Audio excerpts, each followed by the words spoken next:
Hoje temos connosco Paulo Barradas Rebelo, presidente do Conselho de Administração da Bluepharma, eu diria um dos projetos mais pujantes do setor farmacêutico em Portugal, com profunda ligação à inovação e ao conhecimento, é gestor, líder, mas foi no setor e no seio das farmácias e dos medicamentos que prosperou toda a vida.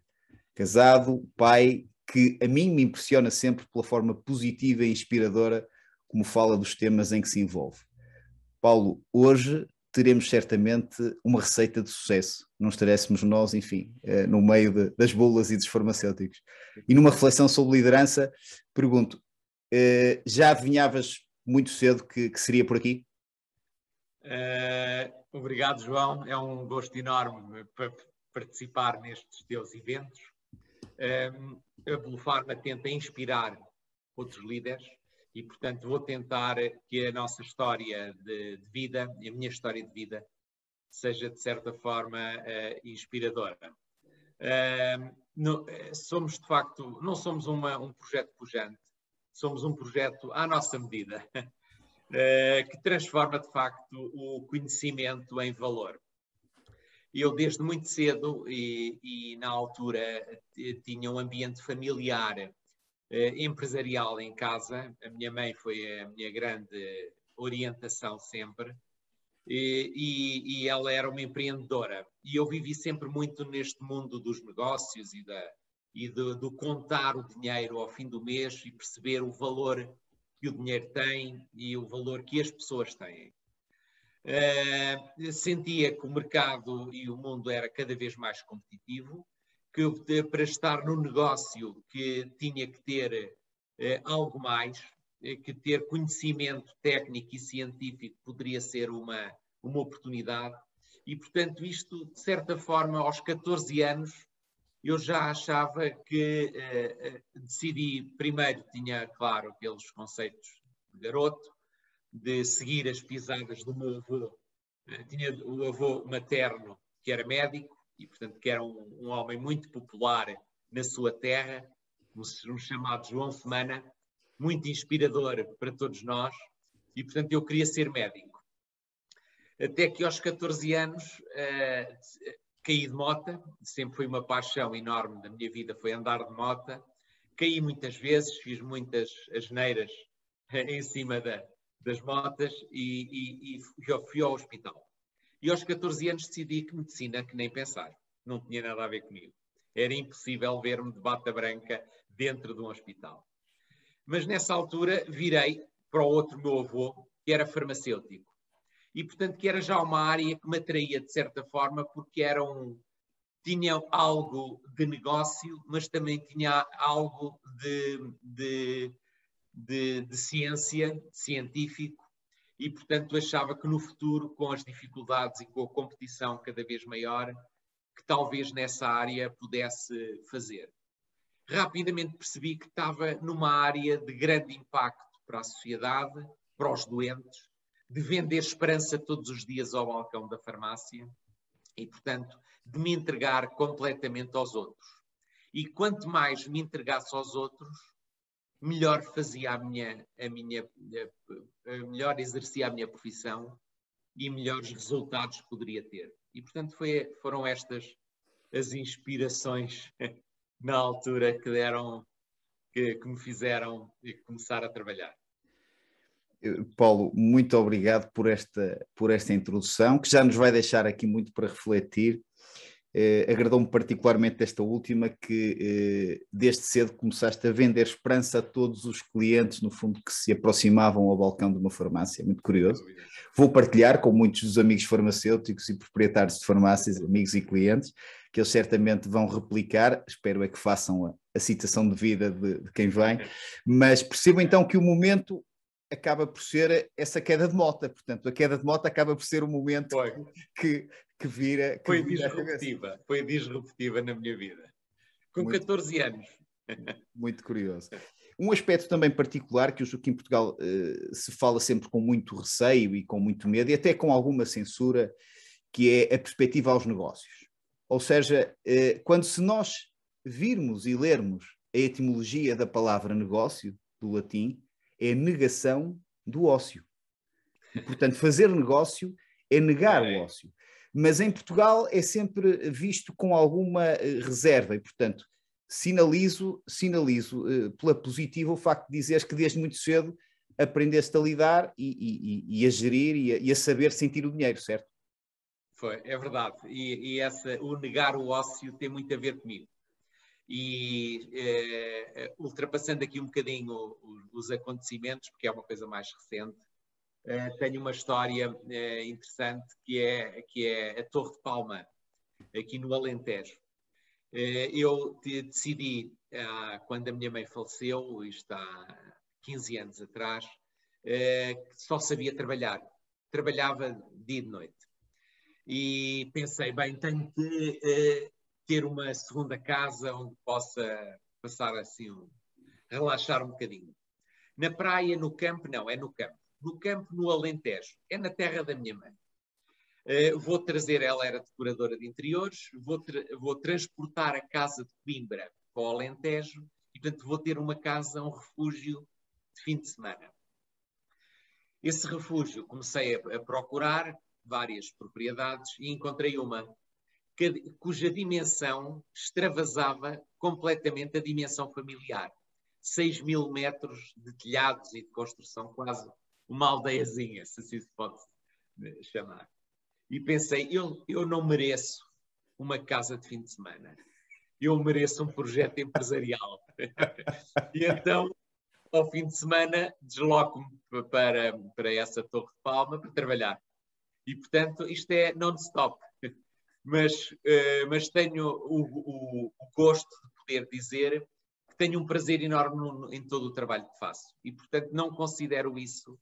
é um trabalho bom. É um trabalho bom.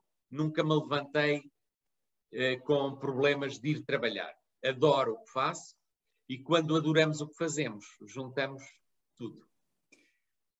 Paulo, essa é exatamente uma das minhas máximas. Eu também tive, enfim, a bênção de conseguir fazer aquilo que francamente gosto e por isso é que acordo todos os dias com vontade para resolver os problemas às pessoas e, portanto, nunca são problemas, é sempre como é que vamos encontrar a solução e por isso percebo muito bem e acho particular. Já lá vamos a essa ideia do turismo e do turismo que se tornou de luxo, mas eu queria ir um bocadinho mais atrás e perceber se, além de todo este percurso sempre de quem vê o copo sempre meio cheio, não é? Porque o Paulo, francamente, vê sempre o copo meio cheio. Qual é a grande dificuldade que terás encontrado no percurso que possas partilhar? Se é que há alguma que foi marcante? Eu, quando me fazem essa pergunta, é sempre para mim uma pergunta difícil, porque tento transformar as ameaças sempre em oportunidades e tento limpar da memória sempre as dificuldades. Portanto, eu só vejo coisas positivas. E, portanto, isso é sempre difícil. Mas lembro-me que quando o grande salto da minha vida foi da farmácia para a indústria, foi de facto um salto muito grande, e adquirimos as instalações, a fábrica, a unidade industrial da Bayer em Coimbra.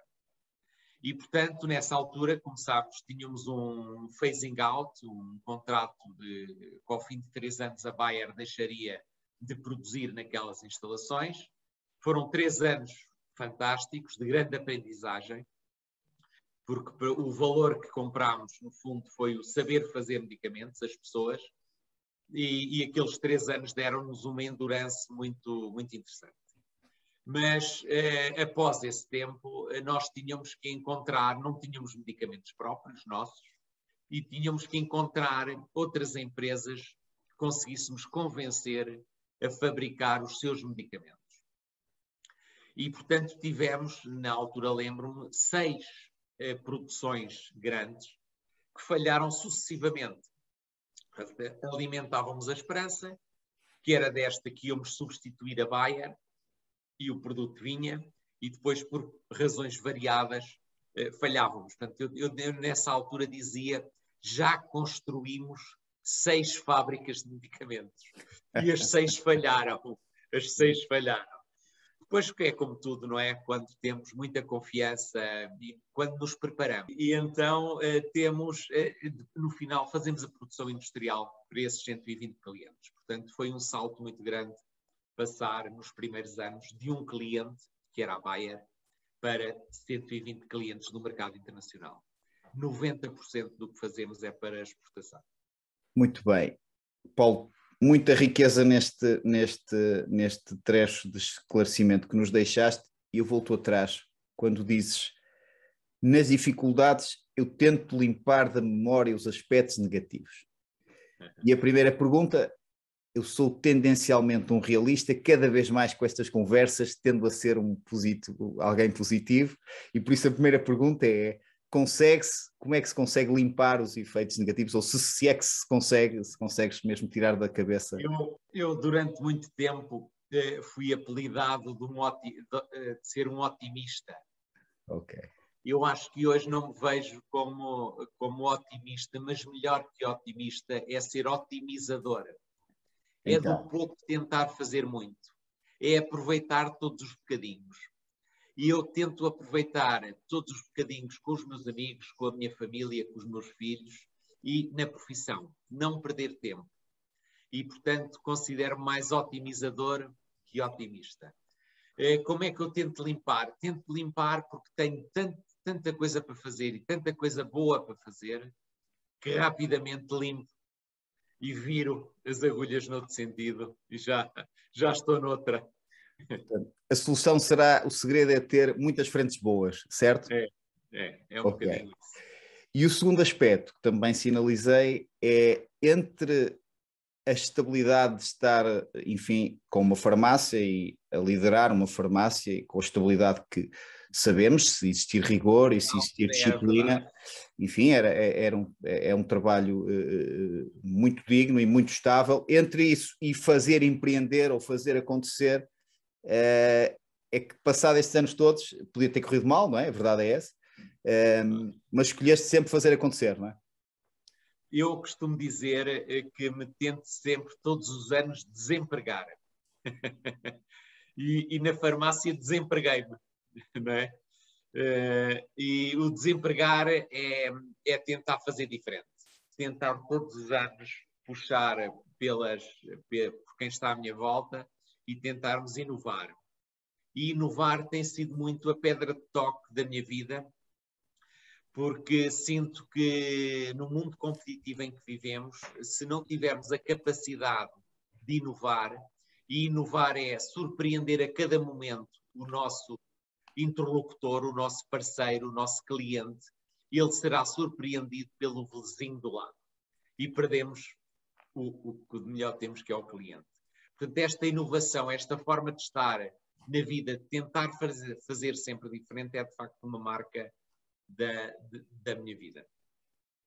Fica sempre aqui uma curiosidade, é se quem te apoia nas decisões mais íntimas ou nas decisões mais, enfim, finais, se não diz, Paulo, é capaz já chega, não é? Ou mais não, ou dizem sempre avante, ou não vale a pena dizerem nada. Isso é de facto muito importante. E somos um casal de empreendedores.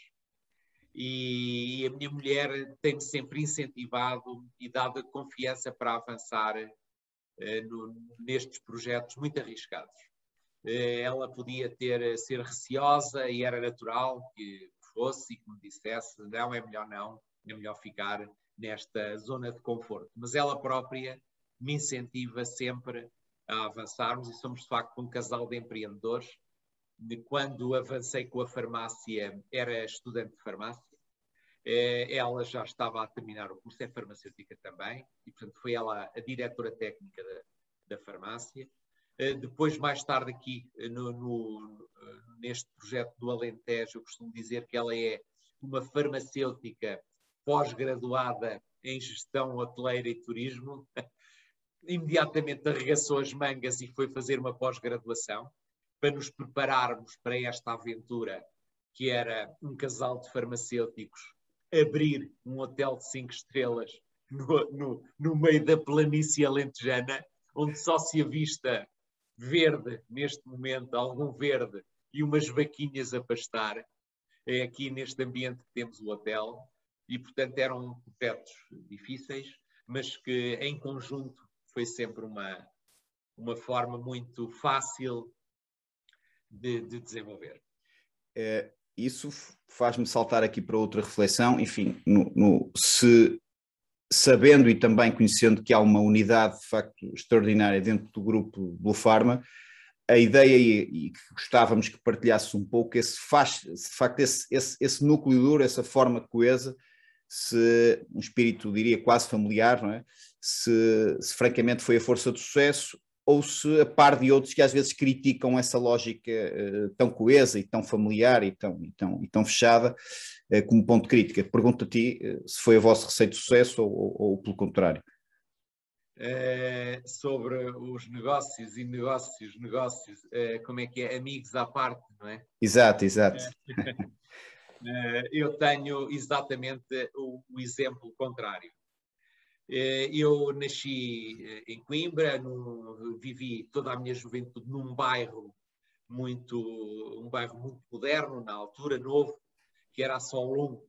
E, portanto, no meu prédio tinha 36 apartamentos, eu tinha aí 70 amigos só no prédio.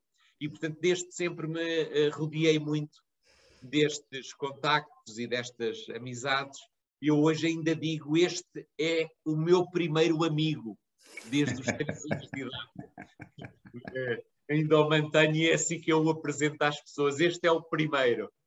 E, portanto, sempre tive uma casa cheia, tive essa sorte de me rodear de gente e consegui alguns, do liceu, outros da faculdade, de nos juntarmos na área associativa.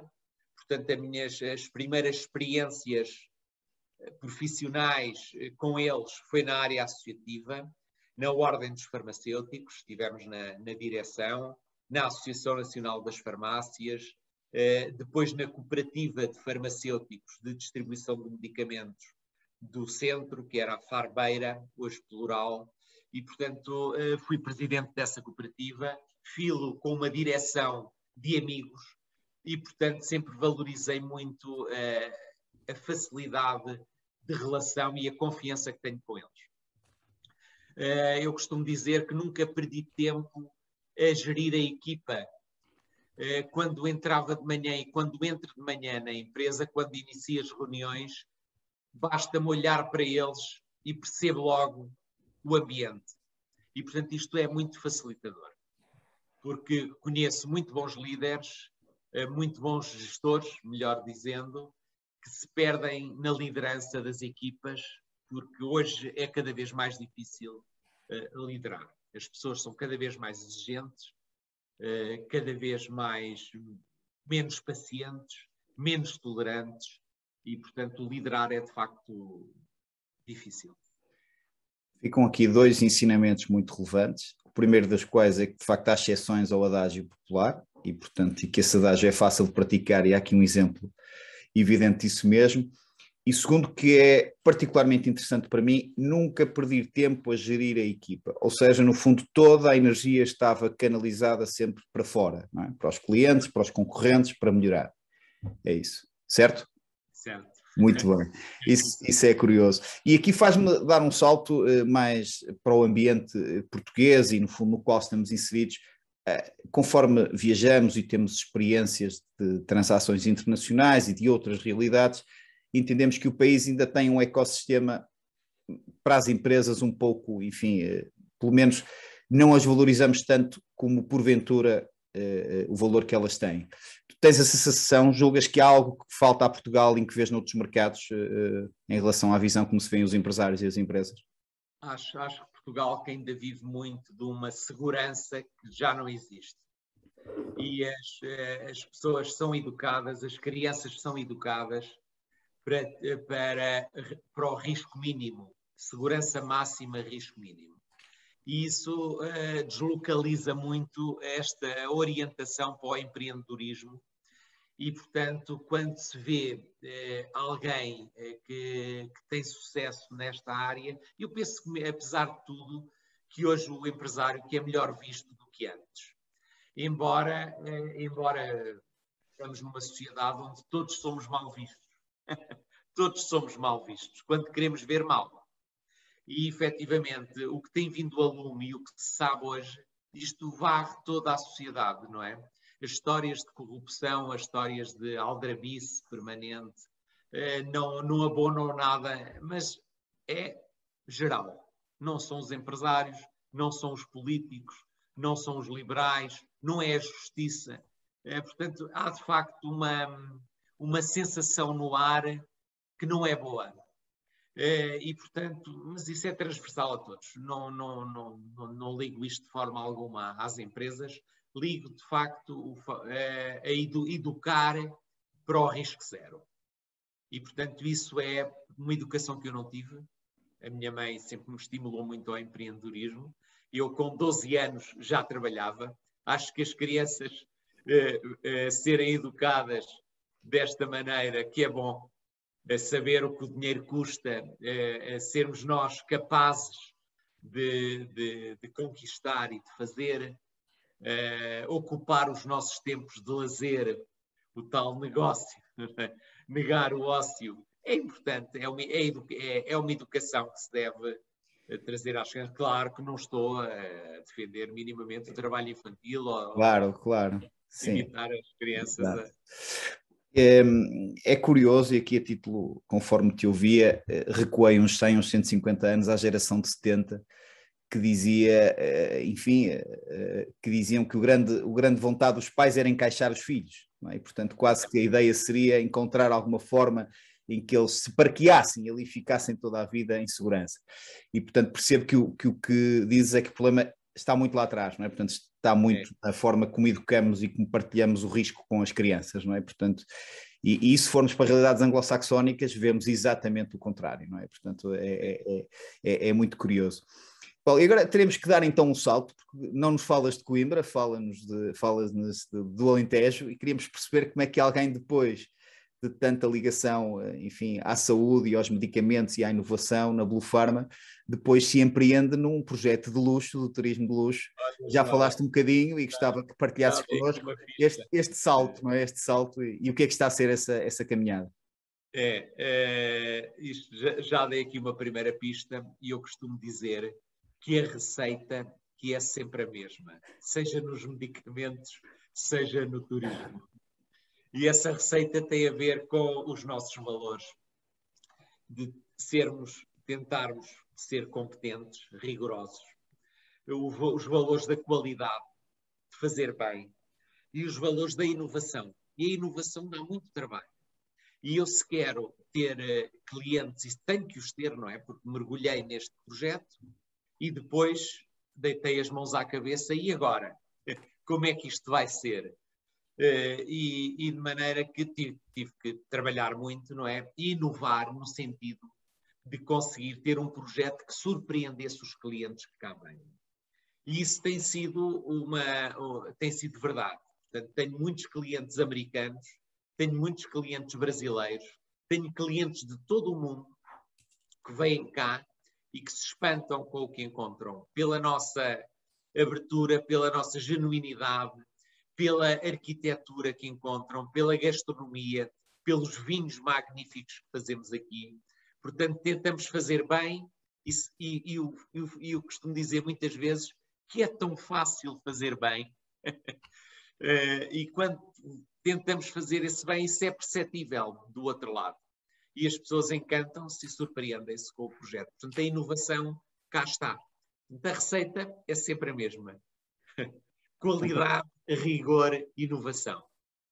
A próxima vez será em Torre de Palma, e, portanto, fica já aqui sinalizado, é um projeto extraordinário e impactante também para a própria região, e, portanto, convido todos, francamente, pelo menos a conhecerem o projeto e vão ficar de água na boca, de certeza. Paulo, caminhando para o fim, sabemos que és um líder cristão. Há alguma diferença impactante nesse facto que tu gostes de sinalizar? Ou enfim... Eu acho que é ser um líder cristão que tem um impacto muito grande nas empresas. Eu fiz o percurso também aqui um bocadinho ao contrário. fiz o meu percurso profissional e a determinada altura foram os meus filhos, tenho 4 filhos e todos muito ligados a este movimento jesuíta temos em Portugal, neste caso ao Cúmene, em Coimbra, e foram eles que me levaram muito para a igreja porque eu senti que a minha forma de gerir e a minha forma de estar em tudo tinha a ver com os valores da doutrina social da igreja.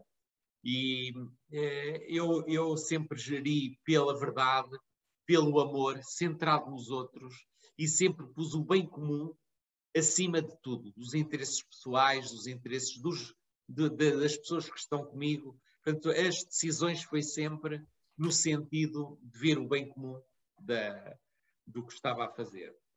E, portanto, identifico-me completamente com esses valores e tento disseminá-los, tento, em Coimbra, escrevemos também muitas vezes no jornal, embora hoje eu acho que as pessoas não leem jornais, porque raramente tenho os feedbacks do que escrevo. Ninguém me diz, olha, gostei de ler. Acho que é um trabalho, mas que nunca é em vão. Eu acredito que o trabalho nunca é em vão. Costumo dizer que o fator T, o tempo, é que é a incerteza. Vale sempre a pena. Não sabemos quando, mas há de lá chegar o dia em que valeu a pena termos trabalhado e termos feito pelas coisas. E, portanto, é muito importante ser um líder cristão, ser crente, acreditar, ter confiança, ter esperança num futuro melhor e gerir para deixarmos o mundo melhor. É muito isso que eu digo às pessoas e que digo faço acolhimentos todas as semanas.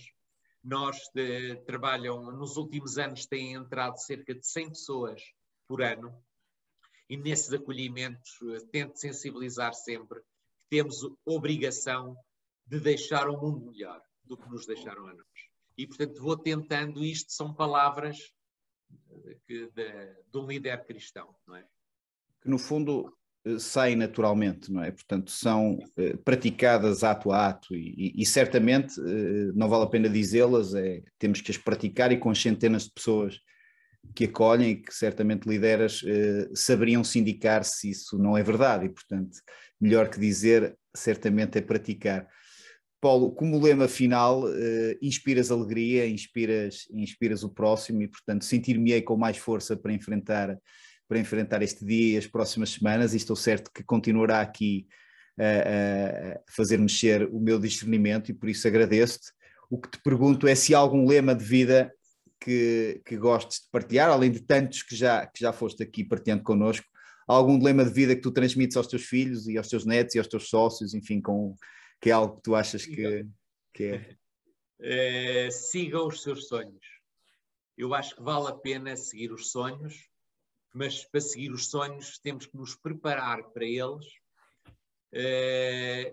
ter confiança em si próprio e nos outros principalmente, não é? Centrar muito nos outros e ter esperança. E, portanto, quando nos preparamos, quando sonhamos e nos preparamos para esses sonhos, vale sempre a pena viver e vale sempre a pena acreditar.